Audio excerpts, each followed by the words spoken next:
बिहार के एक छोटे से गांव बसंतपुर में रामू नाम का एक गरीब आदमी रहता था।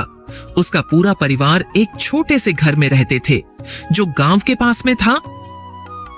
रामू मेहनती था, ईमानदार था, लेकिन किस्मत मानो उसके साथ कभी नहीं रही। वह दिन रात दूसरों के खेतों में मजदूरी करता था। कभी खेत में कुदाल चलाता, कभी लकड़ी ढोता और कभी कभी ठेकेदार मदन के यहाँ मजदूरी करता था। मदन गांव का सबसे बड़ा ठेकेदार था। पैसा भी था, ताकत भी, और गांव के कई लोगों पर उसका कर्ज भी था। जो भी गरीब उसके जाल में फंस जाता, उम्र भर नहीं निकल पाता। एक बार गांव में भयंकर सूखा पड़ा। खेतों में फसल नहीं हुई, तालाब सूख गए और मजदूरी के काम भी बंद हो गए। घर में खाने तक का संकट आ गया। रामू की बीवी सीता और उसका 7 साल का बेटा ललन कई दिनों से आधा पेट खा रहे थे। रामू की आंखों में लाचारी थी, पर पेट की भूख के आगे इंसान का सिर झुक ही जाता है। एक दिन उसने ठेकेदार मदन के दरवाजे पर जाकर कहा, मालिक, कुछ मदद कर दो। 2 महीने से ठीक से काम नहीं मिला। बच्चे भूखे हैं। जब काम मिलेगा चुका दूंगा। मदन ने मुस्कुराते हुए कहा, ठीक है रामू, ले जा 7,000 रुपए, लेकिन ब्याज समझता है ना तू, महीने का 500। समय पर चुका देना, नहीं तो खेत गिरवी रखवा दूंगा। लाचारी में रामू ने सिर झुका लिया। पैसे लेकर वह घर आया और पहली बार ललन के लिए भरपेट खाना बना और तीनों ने भरपेट खाना खाया। सीता की आंखों में आंसू थे, खुशी के नहीं, डर के थे। उसे मालूम था कि ठेकेदार का पैसा आग की तरह होता है जो छूने वाले को जला देता है। दिन बीतते गए। धीरे धीरे काम फिर से शुरू हुआ।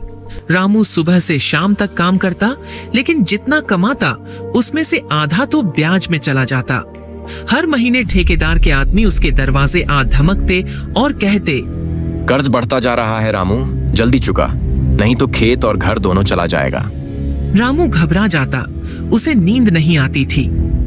सीता उसे समझाती, भगवान देख रहा है, किसी दिन सब ठीक होगा। मेहनत करने वाला कभी खाली नहीं रहता। लेकिन किस्मत शायद अभी उसकी परीक्षा ले रही थी। एक दिन रामू का तबीयत बहुत बिगड़ जाती है। कुछ दिनों तक वह बिस्तर पर पड़ा रहा, काम पर नहीं जा सका।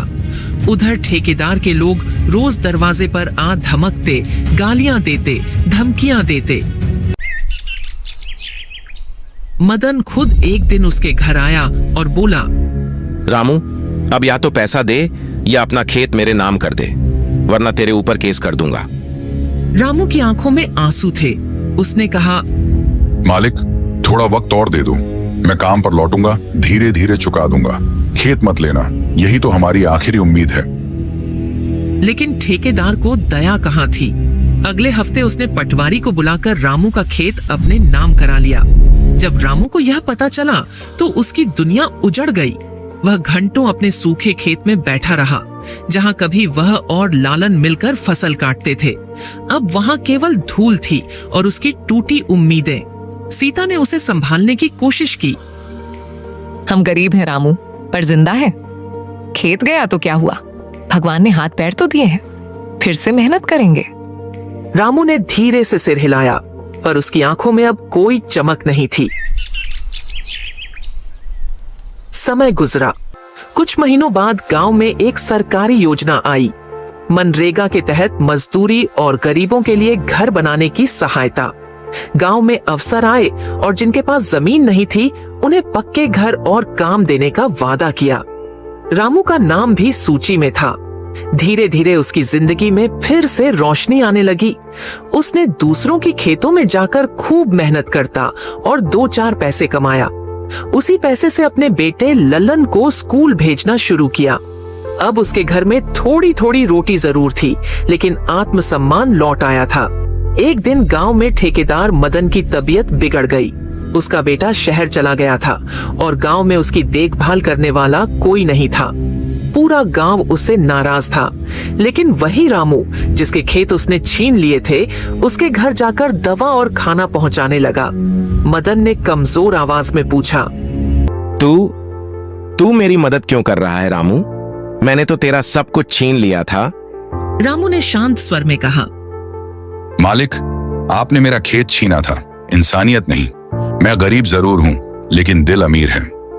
मदन की आंखें नम हो गईं। उसने धीरे से कहा, रामू, मैं तेरा खेत वापस कर दूंगा। तू बड़ा आदमी निकला, मैं छोटा पड़ गया। कुछ दिन बाद जब पटवारी गांव में आया तो मदन ने अपने हाथों से दस्तखत करके खेत रामू के नाम वापस कर दिया। उस दिन पहली बार रामू के चेहरे पर सच्ची मुस्कान थी। रामू मन में ही कहा, भगवान देर करता है पर अंधेर नहीं करता। अब रामू के खेत में फिर से हरियाली थी। ललन स्कूल जाता था। गांव वाले कहते थे, रामू गरीब जरूर था, लेकिन उसका दिल सबसे अमीर था।